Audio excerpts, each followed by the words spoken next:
Merci à tous les organisateurs de cette journée et également merci au professeur Salle de nous avoir proposé de venir parler effectivement de l'aspect biomécanique et cinématique du complexe de l'épaule et des implications que ça entraîne dans nos principes de rééducation. Donc comme vous le savez, mais ce n'est pas qu'en médecine du travail, c'est un problème de prévalence, une forte proportion dans la population générale de patients ayant des douleurs d'épaule. Ça atteint l'adulte d'âge moyen, mais également les adultes de plus de 70 ans, et ça vient après la lombalgie et la cervicalgie. Et la majorité des problèmes d'épaule, vous le savez, c'est la pathologie de la coiffe des rotateurs, avec tout ce qui se décline autour du tendon et de ses annexes. Et puis, vous le savez, évidemment, c'est également un problème de médecine du travail, parfois de maladies professionnelles, puisque, bien sûr, ça fait partie des troubles musculo-squelettiques du membre sup. Pourquoi il y a autant de pathologies de la coiffe des rotateurs dans cette articulation? Peut-être parce que, premièrement, c'est l'épaule, c'est l'articulation la plus mobile de l'organisme et qu'elle va travailler surtout en traction et en suspension et très peu en compression, à la différence de la hanche. Puis on a une deuxième problématique, c'est qu'on n'est pas très efficace sur les traitements quels qu'ils soient, en tout cas en médico-fonctionnel, et il y a toujours cette étude qu'on cite chez des généralistes où les patients ont un traitement, des infiltrations, de la kiné, et finalement à 1 an, il y a encore plus de la moitié des gens qui ne vont pas être améliorés sur leurs symptômes. Vous le savez également, c'est des symptômes qui sont récurrents, surtout avec l'âge, et on considère à peu près que 30% des patients vont bénéficier d'une chirurgie. Donc, dans la première partie de mon exposé, je vous donnerai les données de la cinématique du complexe de l'épaule, et puis on verra les implications dans les 4 principales pathologies de l'épaule qu'on rencontre en consultation: la coiffe, l'épaule raide, la capsulite, les instabilités à part, et puis tous ces problèmes de syndrome canalaire microtraumatique avec parfois des diagnostics difficiles. Enfin, on parlera un peu des cervicoscapulalgies non spécifiques qui font partie également de ce complexe de l'épaule. Alors, le premier message, j'arrive pas à revenir en arrière, c'est pas grave, c'est qu'en fait, l'épaule ne se limite pas à la gléno-humérale, c'est en fait un complexe huméro, scapulo et claviculaire. C'est, comme on l'a dit, l'articulation la plus mobile de l'organisme. Et en fait, l'épaule, elle est constituée... Je vais peut-être prendre... excusez-moi, mais... Donc, je clique dans le mauvais sens. Voilà. Elle est constituée essentiellement de 3 segments osseux, l'humérus, la scapula dont on va voir le rôle, et la clavicule. Et finalement, vous avez 4 articulations. Vous avez la gléno-humérale, l'acromioclaviculaire, la sternoclaviculaire et une articulation fonctionnelle à part qui est la scapulothoracique. Et ces 4 articulations vont permettre ces mouvements de forte amplitude de ce complexe de l'épaule. Donc l'articulation gléno-humérale, elle est en 3 dimensions, autour de 3 axes, elle est bien connue, mais vous voyez que finalement, c'est que 88 degrés d'élévation sur un mouvement qui en fait 160.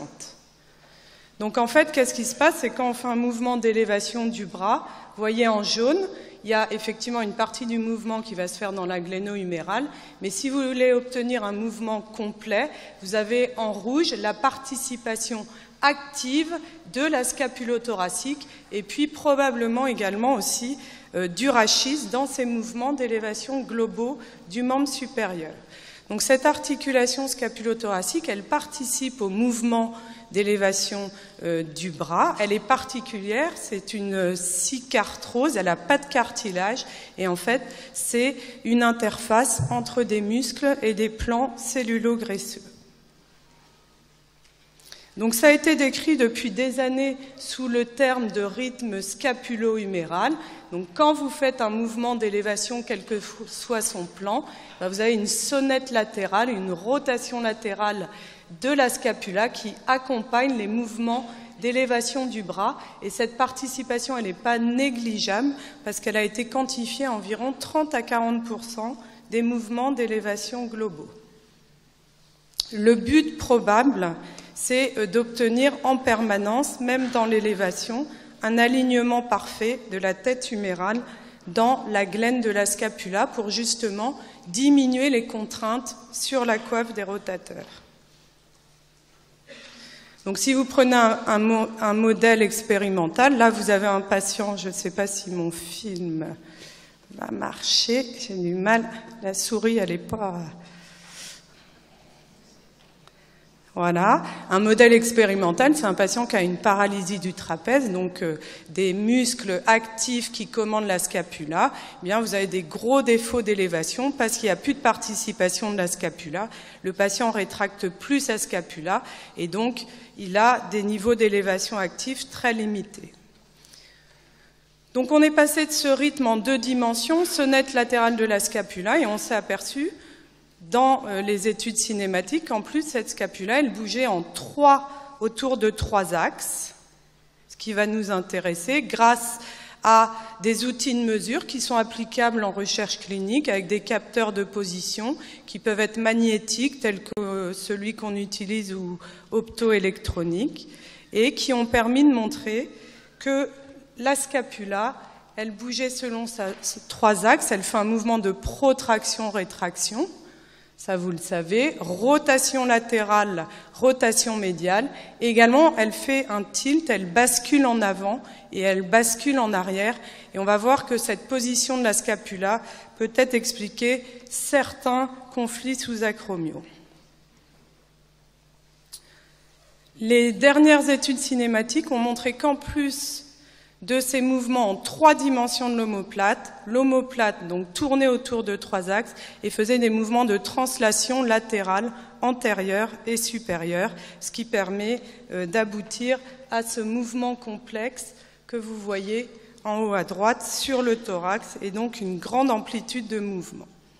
Et ces mouvements de translation, finalement, ils vont se faire au niveau de la clavicule et ces mouvements sont permis grâce à l'acromioclaviculaire et à la sternoclaviculaire. C'est des articulations qui vont être soumises à des contraintes importantes et qui ont un niveau de mobilisation qui n'est pas négligeable. Donc finalement, on a des mouvements en 6 dimensions de l'omoplate lors de l'élévation qui sont possibles grâce à la sternoclave, à l'acromioclave et également à la gléno-humérale. Donc quand on demande au biomécanicien de nous faire un schéma simple de ça, voilà ce que ça donne. Donc en gros, 3 rotations et 3 translations. Donc pareil, là j'ai un petit film. Donc ça c'est pour vous donner un peu une image de ces mouvements complexes de la scapula sur le thorax lors de l'élévation. Donc vous voyez la sonnette latérale, l'élévation de la clavicule. Tout ça, ce sont des mouvements qui sont conjoints le long du thorax lors des mouvements d'élévation. Grâce également au progrès d'imagerie, entre autres les imageries en EOS, on met mieux en évidence de façon quantitative ces différents mouvements.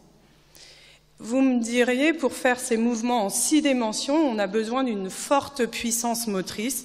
Eh bien, oui, le complexe de l'épaule, finalement, comporte un grand complexe musculaire qui, on le connaît, est formé du deltoïde et de la coiffe, mais également des muscles extrêmement larges et puissants, tels que le serratus, le trapèze, les rhomboïdes et les huméroaxiales, qui vont tous pouvoir intervenir dans les mouvements complexes d'élévation du bras et bien sûr qu'on va aller rechercher dans les programmes de rééducation pour leur puissance et leur force.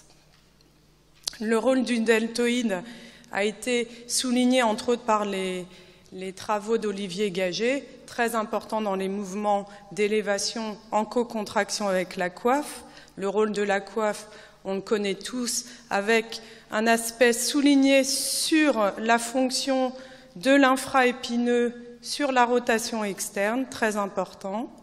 Et puis ces muscles capulothoraciques qui sont donc des muscles très puissants qui ont à la fois un rôle statique, parce que si vous n'avez pas de base stable, la coiffe ne peut pas fonctionner, et puis un rôle dynamique de telle sorte qu'en permanence, on stabilise la tête dans la glène et qu'on n'ait pas de contrainte en cisaillement sur la coiffe.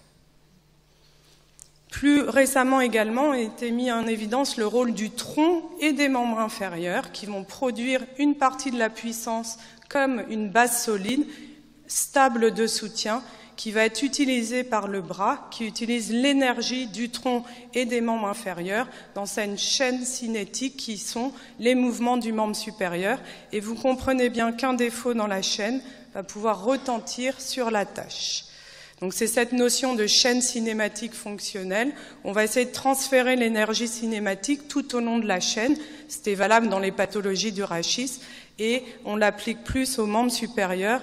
Et c'est sur cette notion, entre autres, que les programmes vont se baser en rééducation. Ça a été décrit chez les lanceurs, mais ça ne se voit pas que chez les sportifs. Ça peut se voir également dans plein d'autres gestes. Et puis ça, c'était un petit clin d'œil, puisque les derniers robots, donc là, vous avez un robot humanoïde. Et pour la première fois, ils ont représenté la scapula, alors que d'habitude, il y avait uniquement le membre supérieur. Donc ça confirme possiblement son importance. Donc cette connaissance cinématique a fait évoluer l'examen clinique de l'épaule. Donc quand on examine une épaule, on regarde certes la scapulo-humérale, mais on va regarder également les mouvements complets scapulo-thoraciques. Si vous voulez bloquer la scapula pour regarder ce qui se passe uniquement dans la gléno-humérale, il faut bloquer la pointe de la scapula, par exemple.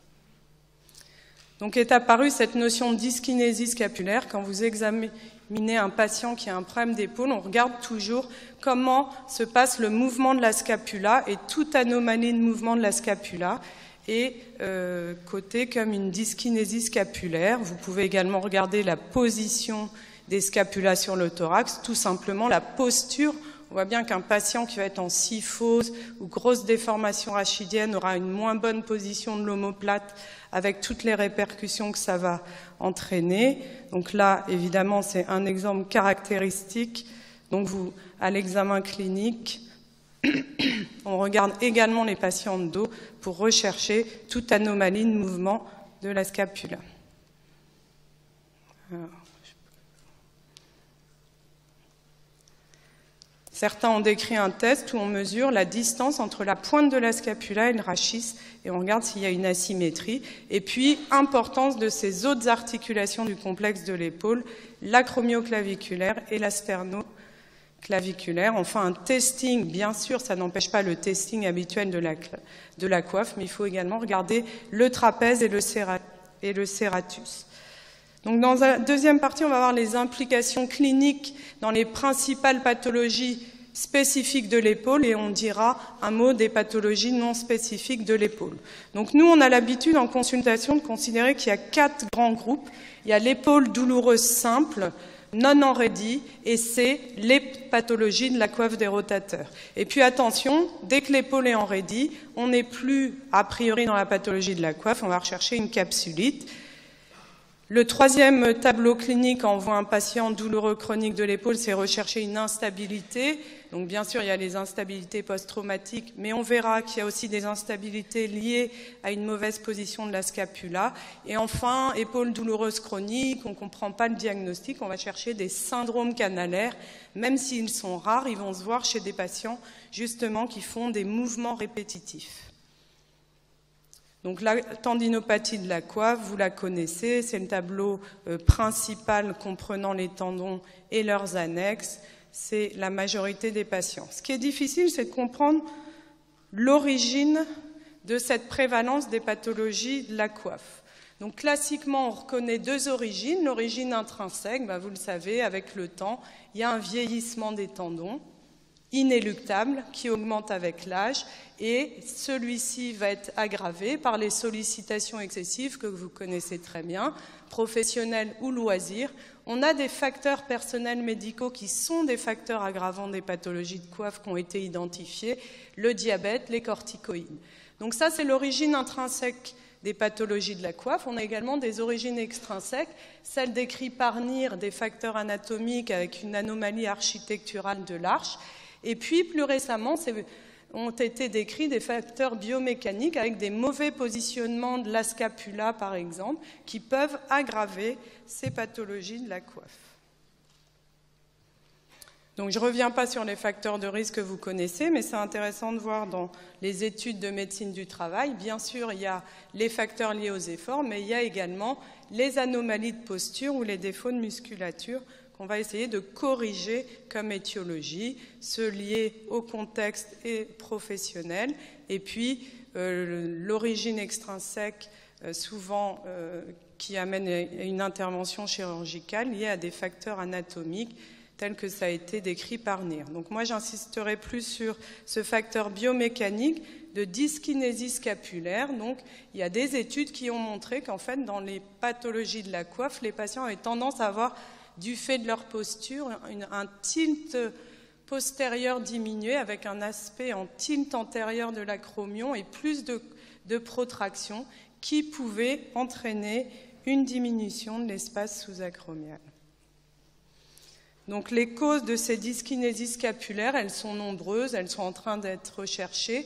On sait très bien que c'est des patients qui ont une hyperactivité du trapèze sup par rapport au trapèze inf et qui ont une faiblesse du serratus, tous ces muscles étant les moteurs de la position de la scapula, la posture globale ou pathologique et les raideurs périarticulaires peuvent favoriser ce mauvais positionnement de la scapula. Et puis on sait également, sur une coiffe intrinsèque rompue, on va avoir une translation supérieure de la tête humérale qui, elle, va également aggraver ce conflit sous-acromial. Donc, quelles sont les conséquences dans la prise en charge? Le traitement médical, il est relativement bien clair, avec des évidences base médecine limitées, mais on fait un traitement médico-fonctionnel, les infiltrations à court terme, probablement intérêt de la rééducation. Et on a quand même modifié nos programmes de rééducation du conflit devant ces nombreux facteurs avec 3 étapes principales. On va essayer de corriger ce conflit dynamique biomécanique en reprogrammant le geste pour essayer de traiter une des causes de cette pathologie de la coiffe, traiter la tendinopathie. Et puis en fin de programme, on va aller chercher, utiliser cette chaîne cinématique fonctionnelle pour améliorer la fonction du patient. Donc, les grandes étapes, corriger la posture cervico-scapulo-thoracique avec des techniques kiné. On a vu l'amplitude des mouvements de la scapula. On va repositionner cette scapula avec des exercices bien standardisés, aller chercher les mouvements de rétraction, de protraction, faciliter ces mouvements par des chaînes cinétiques, diminuer l'élévation de la tête humérale. Il y a une étude intéressante qui a montré que si vous faites une adduction active lors de l'élévation, c'est des études IRM dynamiques, vous ouvrez cet espace sous-acromial, ça nécessite d'être confirmé, mais c'est un argument. Et une fois que le patient est bien posturé, que la scapulo-thoracique et l'épaule est recentrée, à ce moment-là seulement, on va commencer le renforcement musculaire, mais pas que la coiffe, au contraire, on va aller chercher les scapulo-thoraciques en synergie avec le deltoïde, puisqu'on a cette possibilité de plusieurs muscles pour les mouvements d'élévation, afin d'avoir une base stable et de récupérer une meilleure fonction. Enfin, 3e étape, c'est un travail fonctionnel dynamique en chair. On va essayer de contrôler le geste, c'est pendant les mouvements du sport, mais ça peut être valable pour les mouvements professionnels, un travail fonctionnel plus en chaîne dans toutes les positions, avec la balnéo également. Les preuves de ces programmes, peu de preuves, des preuves modestes sur certainement les exercices physiques et 2 études récentes intéressantes, australiennes et américaines, qui justement propose des programmes très étendus qui prennent en compte tous ces aspects avec des effets sur la fonction plus intéressants que les autres études à moyen terme. Donc c'est des programmes complexes qui sont appliqués. Je ne sais pas combien de temps il me reste, que j'ai pas de minutes. 7 minutes, merci. Mais ça sera puisque la coiffe, c'est le problème principal de la cinématique et de la rééducation. Je vous dirai juste 2 mots. Donc, en consultation, épaules douloureuses, chroniques, telles que vous les voyez, attention, il ne faut pas passer à côté de la capsulite rétractile. Et ça, c'est simple. Il suffit juste d'examiner votre patient en position RE1. Et s'il y a une asymétrie de RE1, on est devant une épaule raide, avec soit sur la radio une omarthrose, mais le contexte est différent, soit la capsulite qui est de mieux en mieux démembrée. On connaît bien cette pathologie, c'est complètement différent de la coiffe des rotateurs, puisque cette fois-ci ça guérit, même si ça met longtemps, le pronostic est bon.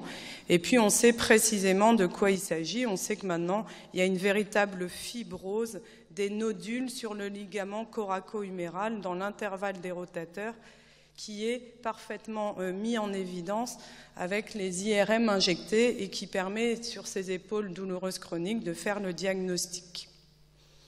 Et dans ces épaules raides, il y a également des anomalies associées de l'omoplate. Le 3e tableau, c'est un patient qui vient vous voir pour une épaule instable. Donc il y a 2 tableaux bien caractérisés, c'est le jeune sportif ou post-traumatique qui a une luxation traumatique. Généralement, en cas de récidive, la chirurgie est recommandée. Vous avez le tableau des patients rares, mais qui ont des instabilités multidirectionnelles, qui sont des patients au contraire, pour qui on va proposer plus de la rééducation. Et puis, plus récemment, il y a cette notion qui est décrite chez l'athlète, mais aussi chez les sujets non athlétiques avec des mouvements répétés. Il y a des véritables instabilités micro-traumatiques où, dans certains mouvements, l'épaule va être hyper sollicitée et on a une distension de la capsule, une traction de la capsule, et on va avoir des patients qui auront un véritable conflit intra-articulaire et des dyskinésies scapulaires. Ce n'est pas encore bien démembré, mais ça rentre dans ce groupe des patients qui ont des micro-instabilités et chez qui on orientera une rééducation vraiment centrée sur la scapulo-thoracique. Enfin, 4e tableau, épaule douloureuse chronique. Aucune cause retrouvée, pas d'explication, c'est pas une coiffe, il faut chercher un syndrome canalaire. C'est plus rare, mais ça arrive lorsqu'on fait des mouvements répétés. Ça peut être l'atteinte du nerf suprascapulaire au niveau de son échancrure coracoïdienne, avec des micro-traumatismes répétés et une lésion neurologique qui va atteindre le supra et l'infra. Et puis, il y a des véritables scapulas lata qui sont plus rares, mais la paralysie du long thoracique, qui est un nerf qui est très long, très fin, et qui innerve le serratus et qui peut être lésé lors de mouvements de membres supérieurs répétés et qui va entraîner une paralysie du serratus antérieur, comme c'était le cas par exemple avec un aspect très caractéristique. Là, évidemment, je vous ai mis des schémas de décollement complet de la scapula. Là, je vous en ai choisi un caractéristique, ça n'est pas tout le temps, mais il faut aller rechercher, regarder bien les patients de dos, aller rechercher ce type de lésion.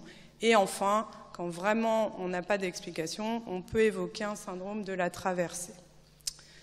Voilà, donc pour finir, ça c'était les 4 tableaux classique qu'on recherche en consultation d'épaules douloureuses pour prendre des décisions dans les traitements fonctionnels. On a évidemment une forte proportion aussi de patients qui viennent nous voir pour des troubles musculo-squelettiques non spécifiques. Vous le connaissez mieux que moi, c'est-à-dire des douleurs et des tensions musculaires cou-épaule. C'est non spécifique, c'est des cervicoscapulalgies, ce n'est pas des cervicocéphalalgies, brachialgies.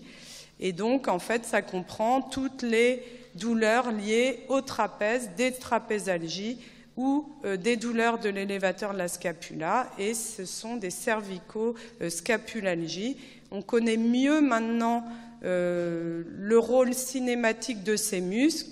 parce que si vous regardez donc ce petit muscle élévateur de la scapula, ce qui est intéressant de noter, c'est que c'est le seul muscle qui relie le rachis cervical avec la scapula. Donc il va être sollicité en permanence lorsqu'on aura des mouvements à la fois du cou et du membre supérieur, et c'est le seul. On le repère facilement cliniquement, et parce que le trapèze, il s'insère, lui, sur le ligament nucal. Donc le trapèze et l'élévateur de la scapula, ils sont hyper sollicités dès que vous faites des mouvements conjoints, rachis cervical et membre supérieur, et possiblement certains gestes vont expliquer ces cervicalgies posturales. Donc voilà, le rôle du levateur scapulae, c'est de faire une sonnette médiale et une élévation, alors que le trapèze, il va avoir un rôle sur la rotation latérale et l'élévation. Donc en fait, on va les tester en contrarié. Là, vous avez une sonnette latérale lorsqu'on fait une contraction de l'élévateur de la scapula, et puis le trapèze inférieur, on va le tester comme d'habitude.